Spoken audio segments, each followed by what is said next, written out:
এই সেই লেলো যে 2 বছর আগে আমার বাড়ির সামনে এসে শুয়েছিল। তারপর তাকে তো ঘরে বাইরে করে থাকা হয়। এখন তিনি রাত্রিবেলাটা বাইরে পাহারা দেন, আর সকাল 6টা বাজলে ঢুকে পড়েন। 12টা 12:30টার সময় উঠে ভাত খাবেন, খেয়ে আবার তিনি ঘুমিয়ে পড়বেন। লেলো, লেলো, লেলো, তুমি জেগে আছো? ও লেলো, লেলো।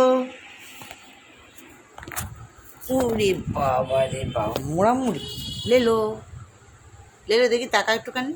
লেলো, সবাই দেখতে চাইছে কোথা থেকে এসেছে, কোথাকার কুকুর, কারা ছেড়ে দিয়ে গেছে, কিচ্ছু জানা নেই।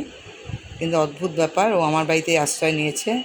এখন তিনি ফ্যানের হাওয়ায়, একটু পরে এসি চলবে, এসি চললে শুয়ে থাকবেন। 12টার সময় উঠে খাবেন, 12টা 12:30 উঠে খাবেন, আবার খেয়ে দিয়ে উঠে একটু বাইরে থেকে ঘুরে এসে আবার শোবেন, ঠিক সন্ধ্যে 6টায় আবার বেরিয়ে চলে যাবেন। এই হচ্ছে লেলোর গল্প। সেই সন্ধ্যে 6টায় যাবেন, গিয়ে উনি সুন্দর করে সারা রাত পাহারা দেন রাস্তায়। সবার সঙ্গে ভাব, সমস্ত কুকুরদের সঙ্গে ভাব, সমস্ত মানুষদের সঙ্গে ভাব, সবাই কাছে আদর খায়। খেয়ে চেয়ে উনি আবার ফিরবেন, আবার খাবেন। সন্ধ্যেবেলায় 6টার সময় উনি রাস্তায় কুকুরে যখন আমার খাবার পায়, তখন উনি আবার খাবার পান।